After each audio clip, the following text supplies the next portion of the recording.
नमस्कार विद्यार्थी मित्र हो. वाघमारे क्लासरूम या आपल्या यूट्यूब चॅनलवर तुमचं मनापासून स्वागत आहे. आज आपण चालू घडामोडींवरती चर्चा करणार आहोत आणि जुलै महिन्यात आपल्या महाराष्ट्रात आणि देशात ज्या काही महत्त्वपूर्ण घडामोडी घडल्या आहेत तर त्यांच्यावर आधारित महत्त्वाचे प्रश्न आणि त्यांची स्पष्टीकरणासहित उत्तरे आपण या व्हिडिओमध्ये पाहणार आहोत. विद्यार्थी मित्र हो, प्रत्येक महिन्याचे करंट अफेअर्स आपण आपल्या चॅनलवर डिस्कस करत असतो. त्यामुळे प्रत्येक महिन्यागणिक त्या महिन्याचे करंट अफेअर्स आपल्या चॅनलवर उपलब्ध आहेत. चॅनलच्या प्लेलिस्टमध्ये तुम्हाला ते व्हिडिओज मिळून जातील. त्याचबरोबर त्या प्रत्येक व्हिडिओजची लिंक मी तुम्हाला डिस्क्रिप्शन बॉक्समध्ये तुमच्यासाठी देत आहे. तेथून देखील तुम्ही त्या ठिकाणी ते व्हिडिओज पाहू शकता. चला तर कुठलाही वेळ न घालवता सुरू करूयात चालू घडामोडींचे आजचे प्रश्न. प्रश्न क्रमांक 1. महाराष्ट्र राज्य विधानसभेच्या विरोधी पक्षनेतेपदी कोणाची नियुक्ती झाली आहे? या प्रश्नाचं योग्य उत्तर विजय वडेट्टीवार असं आहे. विद्यार्थी मित्र हो, राष्ट्रवादी काँग्रेस या पक्षाची अलीकडेच फूट झाल्यामुळे विरोधी पक्षनेतेपद हे त्या ठिकाणी रिक्त झाले होते. याआधी विधानसभेतील विरोधी पक्षनेते असलेले अजित पवार हे आता उपमुख्यमंत्री आहेत आणि त्यामुळे त्यांच्या जागेवर विजय वडेट्टीवार यांना विरोधी पक्षनेतेपदी त्या ठिकाणी नियुक्त करण्यात आले आहे. ते काँग्रेस या पक्षाचे आहेत. तसेच विरोधी पक्षनेते पदावरती बसण्याची ही त्यांची दुसरी टर्म आहे. यापूर्वी जून 2019मध्ये देखील त्यांची विरोधी पक्षनेतेपदी नियुक्ती झाली होती. त्यावेळेस देवेंद्र फडणवीस हे मुख्यमंत्री होते. प्रश्न क्रमांक 2. चांद्रयान-3 हे यान भारतातील कोणत्या संशोधन केंद्रावरून प्रक्षेपित केले आहे? या प्रश्नाचं योग्य उत्तर Satish Dhawan space research centre Sriharikota असं आहे. आता ही जी प्लेस आहे ही कोणत्या राज्यात आहे असं देखील परीक्षेला विचारू शकतात. तर हे Satish Dhawan space research centre हे आंध्र प्रदेश या राज्यात आहे. तसेच हे यान कोणत्या दिवशी प्रक्षेपित झाले आहे तर ते 14 जुलै 2023 रोजी प्रक्षेपित करण्यात आले आहे. आणि भारताची अंतराळ संस्था इस्रो यांच्या म्हणण्यानुसार हे यान चंद्रावर 41 दिवसांनी पोहोचणार आहे. म्हणजेच या महिन्यातील 23 ऑगस्ट या दिवशी ते चंद्रावर पोहोचणार आहे असं इस्रो या इन्स्टिट्यूटचं म्हणणं आहे. त्याचबरोबर एक्स्ट्रा माहितीसाठी हे देखील लक्षात ठेवा, या चांद्रयान-3च्या मोहिमेला एकूण 615 कोटी रुपये खर्च आलेला आहे. कोणत्या अग्निबाणाच्या सहाय्याने चांद्रयान-3 या यानाचे प्रक्षेपण केले आहे असं जर परीक्षेला विचारलं तर त्या ठिकाणी LVM-3M4 असं या अग्निबाणाचं नाव आहे. प्रश्न क्रमांक 3. भारतातील कोणत्या व्याघ्र प्रकल्पात सर्वाधिक वाघांची संख्या आहे? या ठिकाणी या प्रश्नाचं योग्य उत्तर जिम कॉर्बेट असं आहे. जिम कॉर्बेट या व्याघ्र प्रकल्पात वाघांची संख्या सर्वात जास्त आहे आणि जिम कॉर्बेट हे व्याघ्र प्रकल्प उत्तराखंड या राज्यात आहे. आता इथे लक्ष देऊन एक गोष्ट लक्षात ठेवा, कोणत्या राज्यात वाघांची संख्या जास्त आहे असं जर परीक्षेला विचारलं तर त्या ठिकाणी मध्य प्रदेश या राज्यात वाघांची संख्या जास्त आहे असं त्या ठिकाणी उत्तर होणार आहे. तसेच महाराष्ट्राच्या पर्स्पेक्टिव्हने जर आपण विचार केला तर महाराष्ट्राचा वाघांच्या संख्येत देशात 4था क्रमांक लागतो. महाराष्ट्रात सध्या एकूण 444 वाघ आहेत. प्रश्न क्रमांक 4. महाराष्ट्र सरकारचा पहिला महाराष्ट्र उद्योगरत्न पुरस्कार कोणाला जाहीर झाला आहे?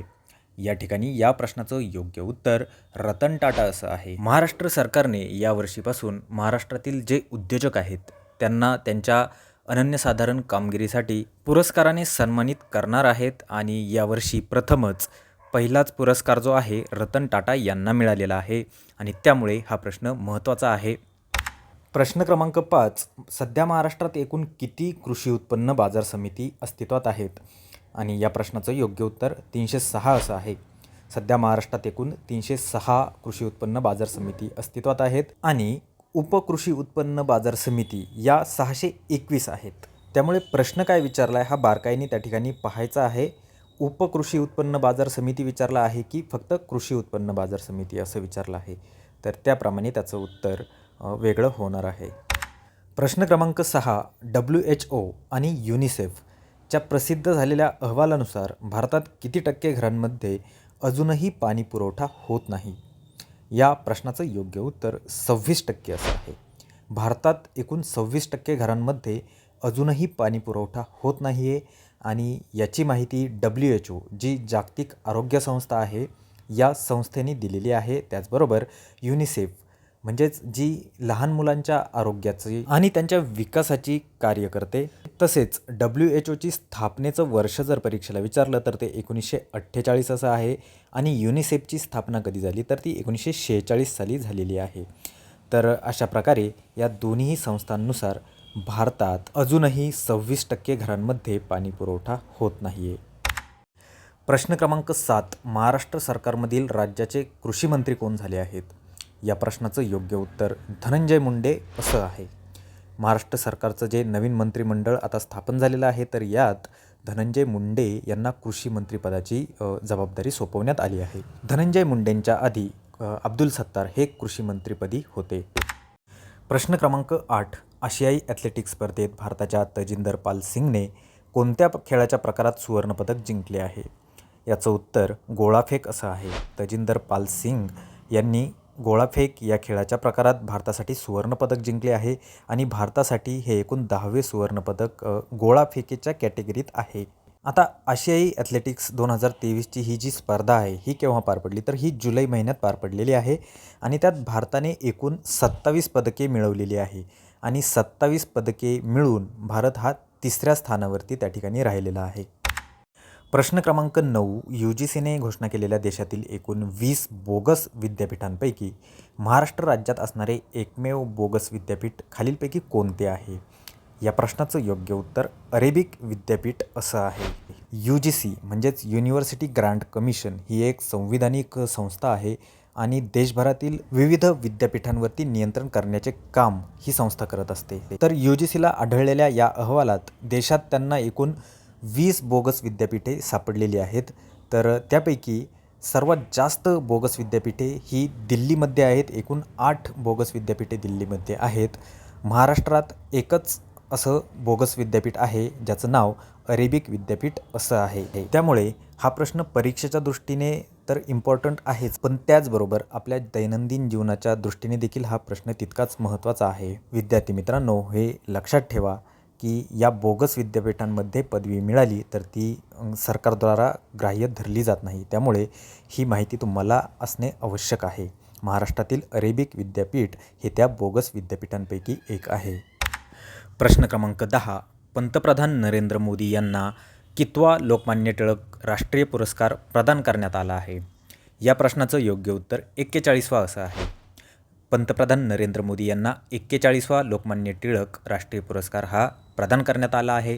तो कुठे प्रदान केलेला आहे तर पुण्यात त्यांना तो प्रदान करण्यात आलेला आहे. त्याचबरोबर लोकमान्य टिळक राष्ट्रीय पुरस्कार प्रदान करण्याची सुरुवात कोणत्या वर्षी झाली होती तर ती 1983 साली झाली होती. 1983 साली पहिला लोकमान्य टिळक राष्ट्रीय पुरस्कार प्रदान करण्यात आला होता आणि आत्ताचा 2023चा हा जो लोकमान्य टिळक राष्ट्रीय पुरस्कार आहे तो 41वा राष्ट्रीय पुरस्कार आहे.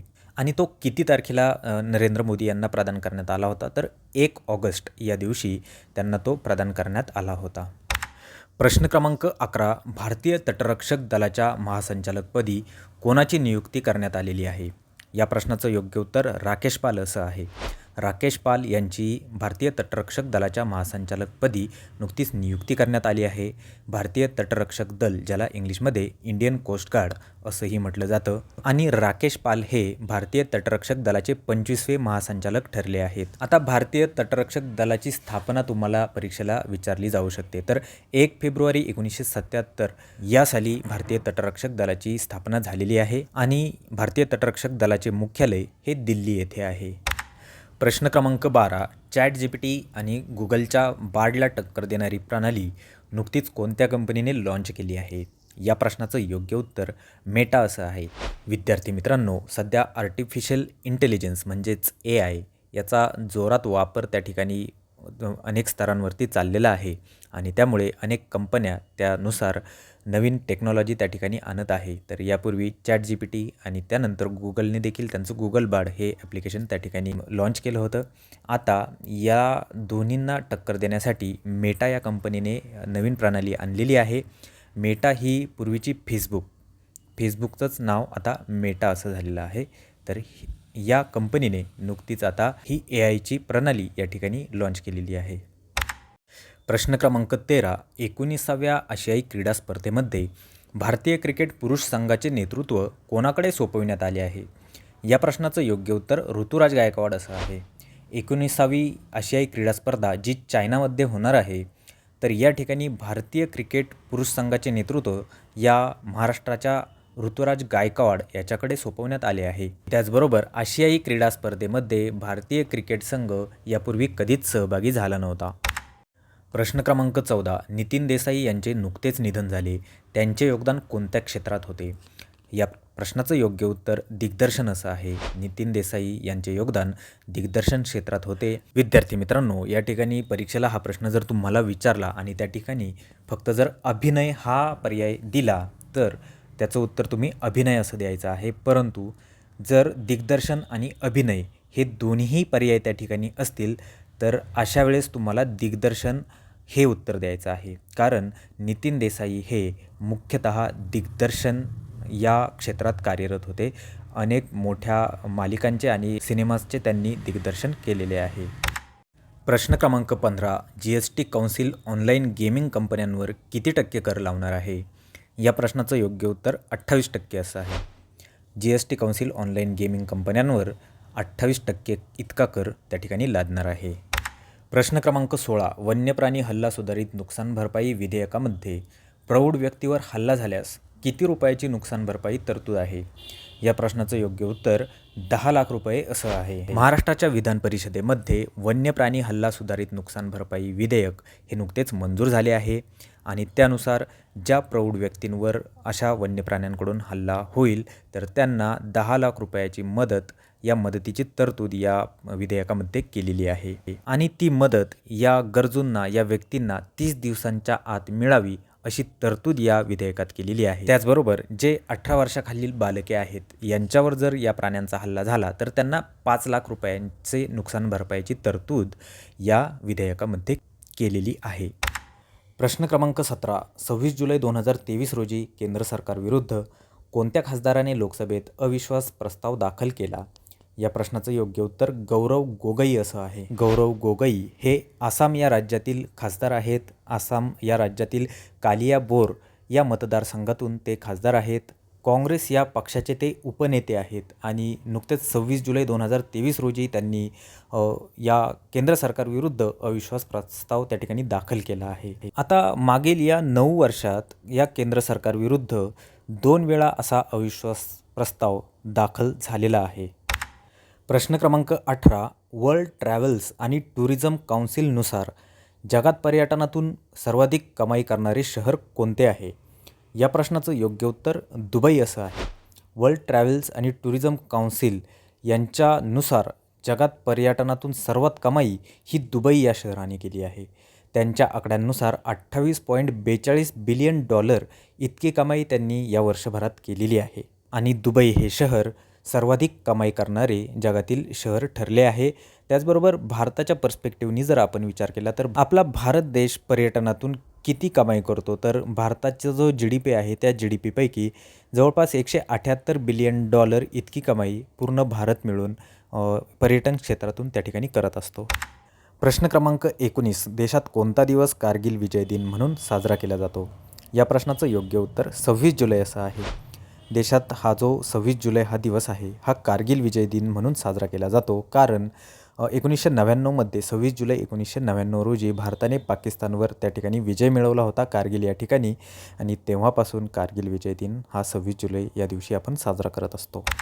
प्रश्न क्रमांक 20. शिक्षण, आरोग्य, पाणीसुविधा, IT आणि क्विक इम्पॅक्ट प्रोजेक्टसाठी भारताने कोणत्या देशासोबत 5 सामंजस्य करार केले आहेत?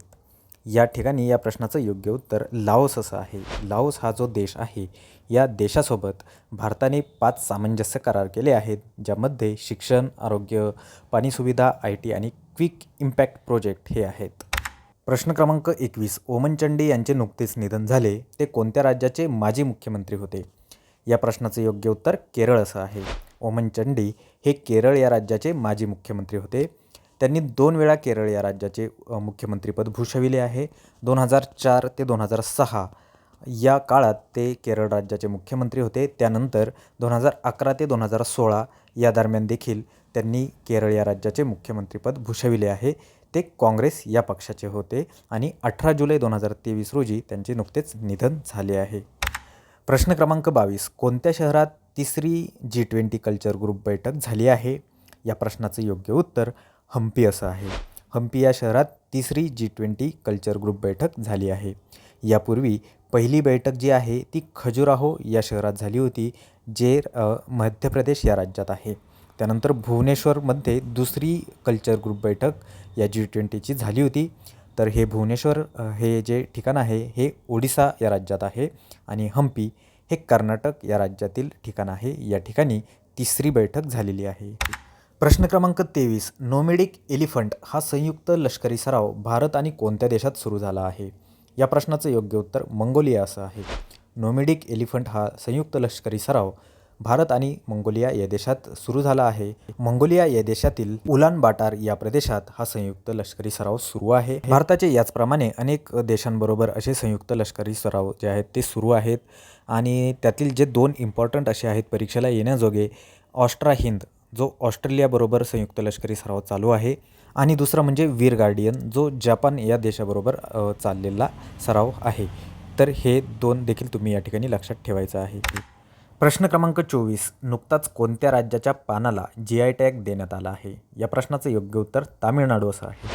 तामिळनाडू या राज्यातील पानाला GI टॅग त्या ठिकाणी देण्यात आला आहे. GI टॅग म्हणजे नक्की काय की जिओग्राफिकल इंडिकेशन म्हणजेच भौगोलिक संकेत. 1999मध्ये हा कायदा त्या ठिकाणी मंजूर झाला आणि 2003पासून अंमलात आला आणि तेव्हापासून प्रत्येक प्रदेशात प्रसिद्ध असणाऱ्या त्या गोष्टीला त्या ठिकाणी GI टॅग त्या ठिकाणी देण्यात येत असतो.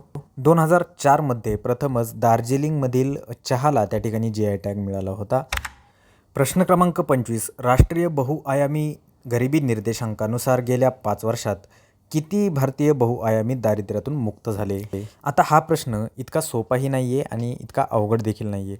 या प्रश्नाचं तुम्ही त्या ठिकाणी रिसर्च करा आणि रिसर्च करून उत्तर मला या कमेंट बॉक्समध्ये या प्रश्नाचं हवं आहे आणि ते उत्तर तुम्ही कमेंट बॉक्समध्ये देण्याचा प्रयत्न करा. आणि काळजी करू नका, पुढच्या व्हिडिओमध्ये या प्रश्नाचं उत्तर मी तुम्हाला नक्की देईल, परंतु तुम्ही देखील या प्रश्नाचं उत्तर देण्याचा प्रयत्न करा.